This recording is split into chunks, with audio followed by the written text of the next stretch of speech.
Very good morning and welcome back after that very short commercial break. As I mentioned earlier, we're here to talk about business process outsourcing, and with us here today in the studios of Good Morning Sri Lanka is Dr. Arul Sivagananathan. He's the Managing Director of Haley's Business Solutions, and he's also a Director of the Sri Lanka Association of Software and Service Company. Welcome, sir. It's good to have you here in the studios, and welcome to Good Morning Sri Lanka. Yep. Dr. Sivagananathan, now you've been a pioneering member of bringing BPOs to Sri Lanka. You saw BPOs coming into Sri Lanka at the height of the war in the early 2000s. You started off as an investment bank and then went into BPOs. What made the shift happen? Okay, so all my life I've been in the UK and I've been an investment banker, but when I returned to Sri Lanka in early 2000, I realized that the investment banking per se, as a industry, is not matured, or is the products that they're offering are not up to the mark. So I wanted to see something new. I wanted to do something new for Sri Lanka. So I looked around, and at that time the buzzword wasn't BPO, it was apparel.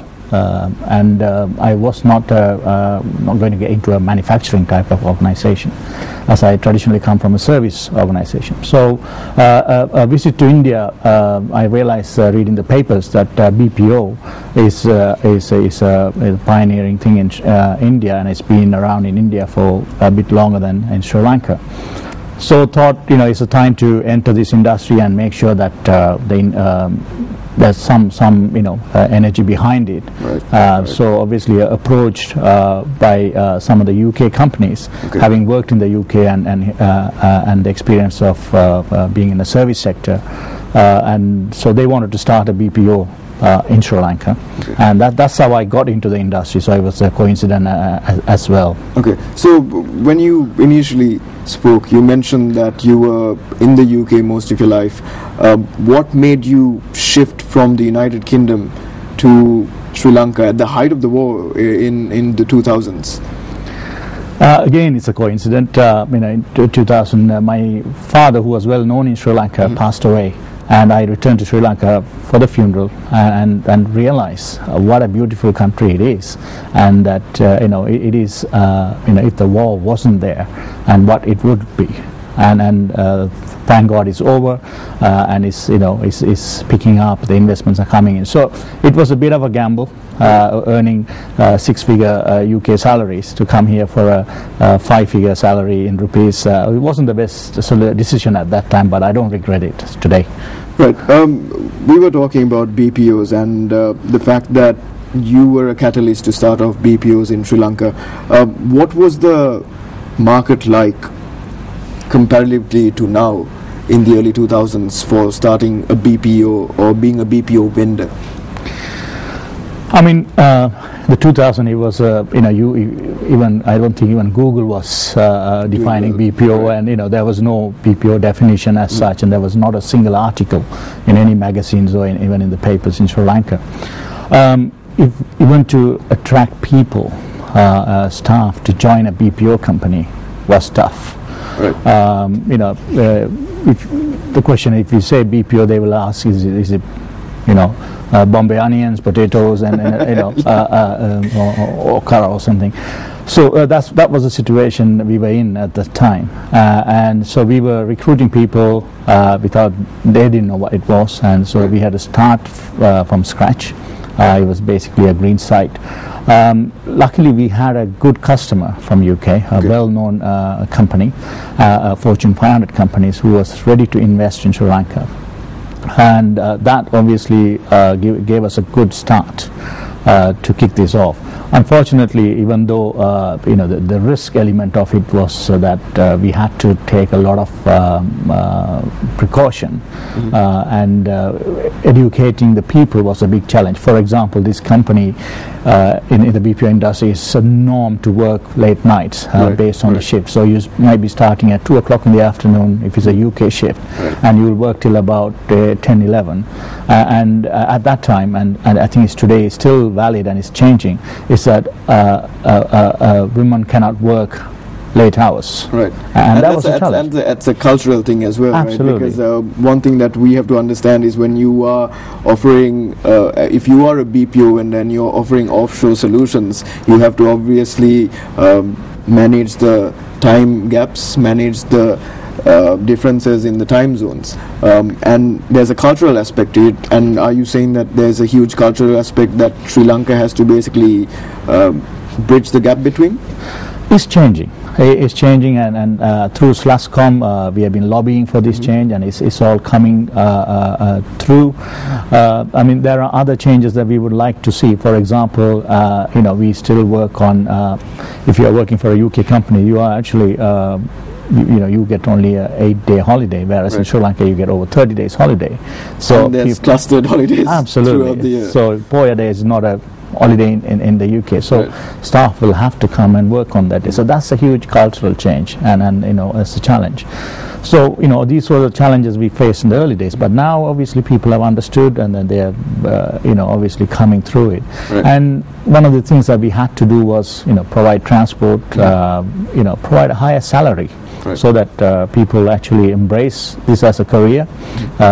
Today, even that is still a challenge. People still prefer the traditional doctor, engineer, accountant career. 9 to 5. Absolutely. So this is changing, but I'm hoping with the Y and Z generation coming through, they would like this sort of setup.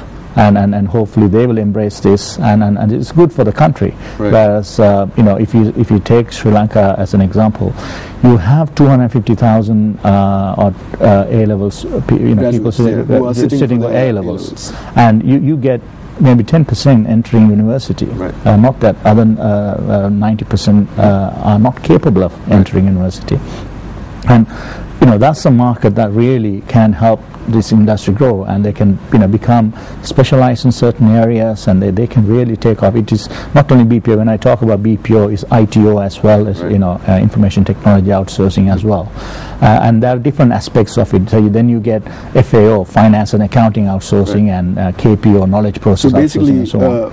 If you are a BPO, when there are certain solutions that you can offer, and based on those solutions, the skills that require you to basically give those solutions out would differ, and this could be financial, it could be HR, it could be IT, so on and so forth. That's right. Now let's take a step back. For the layman who you would want to explain what a BPO is, what is the simple definition for a BPO?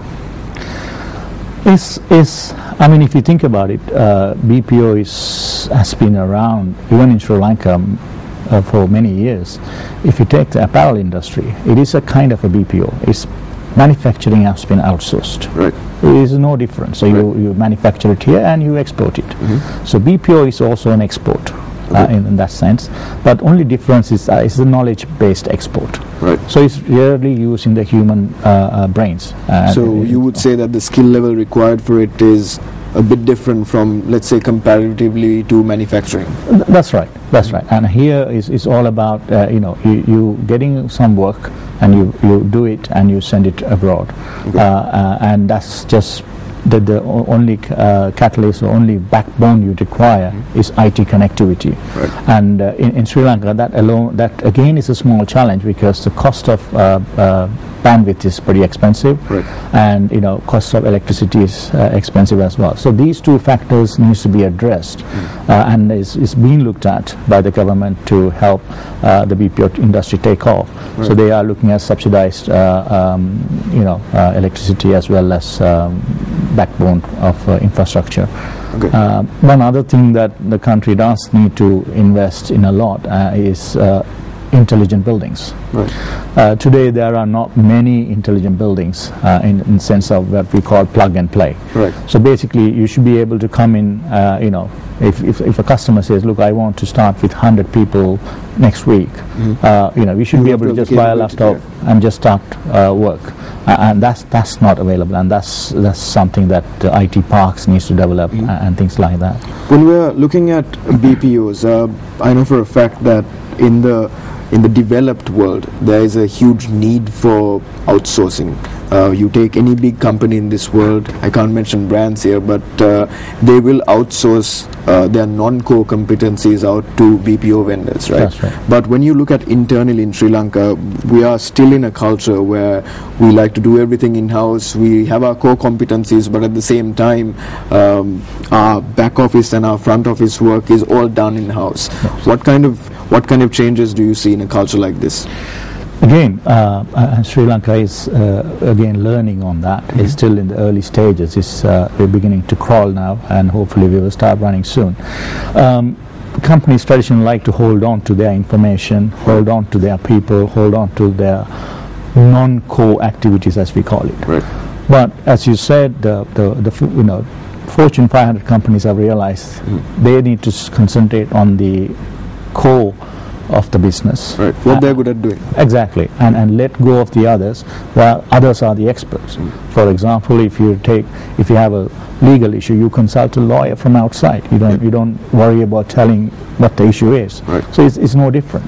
But is there a risk aspect to it? Now we talk about the non-core competencies that we have, and there is an IT solution most of the time which is provided by a BPO vendor. Is there a risk in your intellectual property or the information within your company going out, or how does that? Okay, so most of the companies, BPO companies or ITO companies, would be ISO 27001 certified, right. Which, obviously it's a very tight control. So from thumb entry to exit, you won't have internet on your PC, your USBs will be disabled, right. And there will be a lot of quality cameras. Controls. Absolutely. So any industry has its own risk, right. and this industry has its own risk, and there has been instances in India where people have misused that right. somehow. But Sri Lanka is still young, and it's quite in that sense Sri Lanka is quite matured, right. where people are very conscious of their work, and they take pride in their work. So, and how's the market outlook for the Sri Lankan BPOs? Do you think that we have a better